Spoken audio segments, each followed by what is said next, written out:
The arena floor trembled beneath the weight of anticipation. 20,000 spectators from across the Draxian Empire filled the obsidian stands, their collective breathing creating a sound like wind through dead leaves. At the center of it all stood Commander Lyra Kale, alone and unarmed, her military uniform torn at the shoulder from the crash that had brought her here. Above her, in the Imperial box carved from volcanic glass, High Magistrate Theron raised one scaled hand. The crowd fell silent. "The human has been found guilty of violating our sacred territory." His voice boomed through neural amplifiers.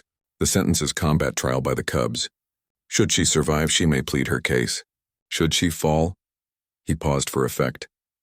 "Her species will understand the cost of trespass." Lyra's jaw tightened, but she didn't look up at him.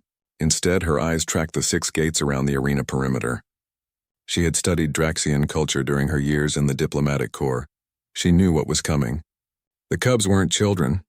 They were war beasts, genetically engineered predators the size of Earth's tigers, but with intelligence that approached sentience and claws that could shred reinforced steel. The gates began to rise with a metallic groan. One by one, the Cubs emerged. Their scales gleamed like oil on water, black shot through with iridescent purple. 6 pairs of amber eyes locked onto the human in the center. Their muscles rippled beneath their armor-like hides as they prowled forward, forming a loose circle around her.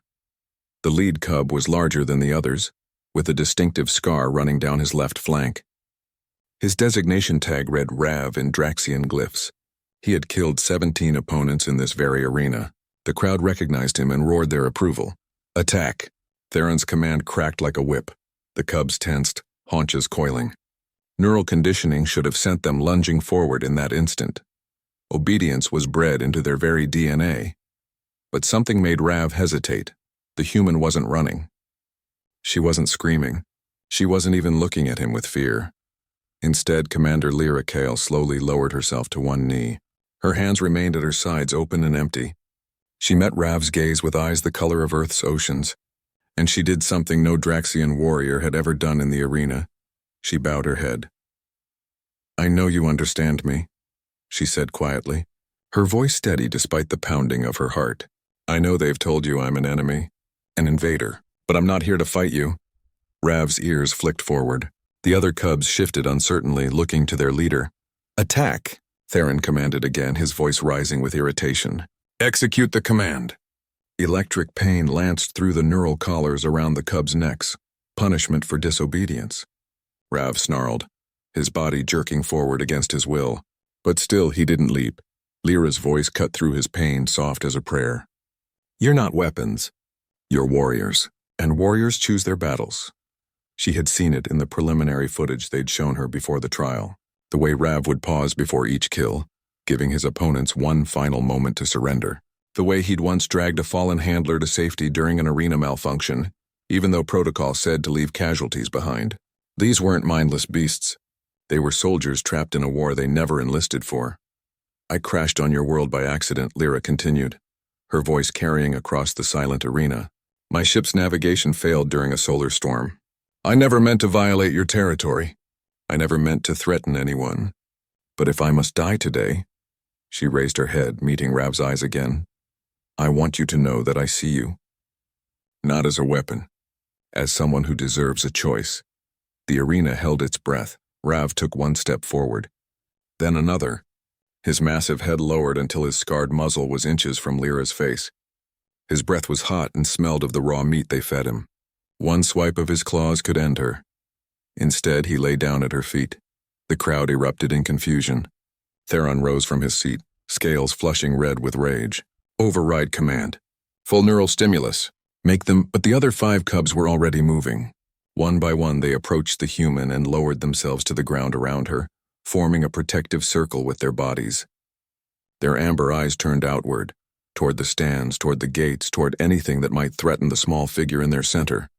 "This is impossible," Theron's voice cracked. "The conditioning is absolute. They cannot disobey." But humans had learned something during their centuries of exploring the cosmos. Something that the Draxian Empire, with all its technology and genetic engineering, had forgotten. Respect was more powerful than control. Kindness could break chains that no amount of strength could shatter.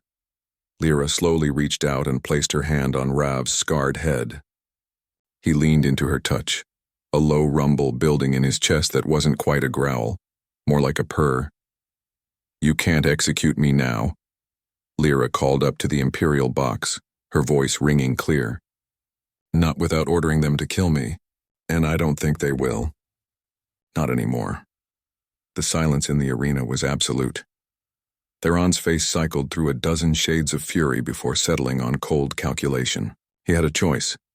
Admit that a human had done what no Draxian could and broken the conditioning, or grant her the trial she was due. "Very well," he said at last, each word precise as a blade. "You have survived the Cubs. You may plead your case." Lyra rose to her feet, Rav standing with her like a guardian shadow. "I don't ask for mercy," she said. "I ask for understanding. Humanity doesn't seek conflict with the Draxian Empire. We seek dialogue, partnership. And if this moment proves anything," she gestured to the Cubs surrounding her, "it's that there is more that unites us than divides us. Even your warriors recognize that." The crowd began to murmur, a sound like distant thunder. Theron stared down at her for a long moment. Then slowly, his scaled lips curved into something that might have been a smile. "Perhaps," he said, "we have underestimated your species. Commander Kale, perhaps we have underestimated many things." He raised his hand again, and the arena fell silent. "The human will be returned to her ship, unharmed and—" He paused, his gaze sweeping over the Cubs who still stood guard around her. "An embassy will be established between our peoples. We have much to discuss." As guards came to escort her out, Rav followed at Lyra's side until she reached the exit. There she knelt once more and pressed her forehead to his. "Thank you for your choice," she whispered. Rav's purr deepened, and in that moment the bridge between two species became something real, something unbreakable, something human.